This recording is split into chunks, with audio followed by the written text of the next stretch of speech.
अस्सलाम वालेकुम दोस्तों, मां आहियां जहांज़ेब। तव्हां ॾिसी रहिया आहियो मुंहिंजो चैनल हिस्टोरिकल ट्रेजर। दोस्तों, अॼु असां मुख़्तसिर नज़र विझंदासीं क़ाइद इनक़लाब रसूल बख्श पली जो ज़िंदगीअ ते। रसूल बख्श पली जो अवामी तहरीक जो बानी, चेयरमैन, मार्क्सी अॻुवाण ऐं लेखक हो। पली जो 21 फरवरी 1930 ईस्वीअ ते जंगशाही ज़िले ठठे में पैदा थियो। पली जो ख़ाबी दुर्जे अॻुवाण हुजण सां गॾु इंसानी हक़नि जे बारे में सिंध में चोटीअ जो वकील पिणु हो। रसूल बख्श पली जो ॻोठु मंगर खान पली जो जंगशाही ठठे में 21 फरवरी 1930 ईस्वीअ ते पैदा थियो। हिन शुरूआती तालीम ॻोठ मां वरिती ऐं वधीक तालीम सिंध मदरसतुल इस्लाम मां हासिल कयईं। हिन क़ानूनी संद Sindh Muslim law college Karachi मां हासिल कई। सियासी कारकुन ऐं लेखक सां गॾु पली जो सुप्रीम कोर्ट जो वकील पिणु हुयो। MRD जे दौर में ही 11 सालनि जे लाइ सियासी मुखालफ़त सबबि जेल में रहियो। 1980 ईस्वी धारे हिन जो घणो अरसो कोट लिखपत जेल में क़ैद हेठि गुज़रियो।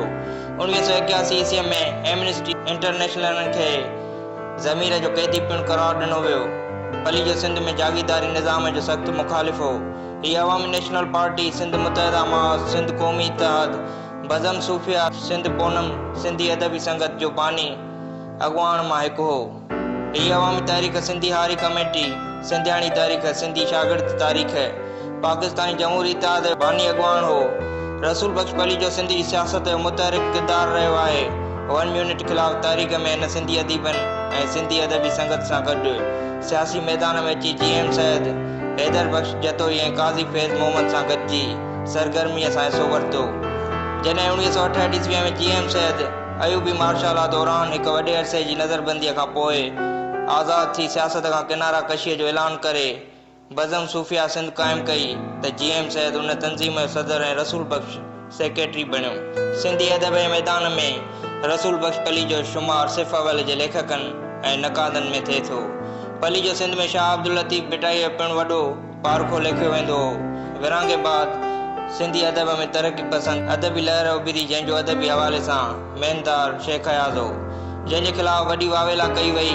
तरक़ी पसंद अदब ऐं ख़ासि करे शेख हयाज़ जॾहिं शाइरनि जा अदबी ऐं फ़िक्री हमला कया ऐं हयाज़ जी शाइरीअ खे इलाहद ऐं कुफ़र जी शाइरी करार ॾिनो वियो, त उन दौर में इब्न हयात पंवर ऐं मौलाना गिरामीअ सां गॾु रसूल बख्श पली जो उन बेजा तनक़ीद या बिख्या उडरेड़े फ़िक्री गहराईअ सां किताब अंधा हूंदा वेझ ज़रिए खेनि जवाबु ॾिनो। साॻी रुजत पसंद टोले 60 वारे ॾहाके में साईं GM सैयद जे किताबनि पैगाम लतीफ़ ऐं जीअं ॾिठो आहे मूं ते बि सख़्त तनक़ीदूं कयूं ऐं हक़ी 4 पंपलेट ऐं मज़मून लिखिया त पली जे उन गुरूअनि ख़िलाफ़ जानदार मज़मून लिखिया। पली जे साहब 4 शादियूं कयूं, जिन मां संदसि पहिरीं घरवारी पली जे ख़ानदान मां आहे, जॾहिं त ॿी घरवारी कश्मीरियन आहे। संदसि टीं घरवारी नामयारी फनकारा ज़रीना बलोच हुई, जॾहिं त संदसि चौथीं शादी नामयारी कहाणीकार नसीम ठेबो सां थी। रसूल बख्श पली जो 7 जून 2018 ईस्वीअ ते कराची में वफ़ात करे वियो।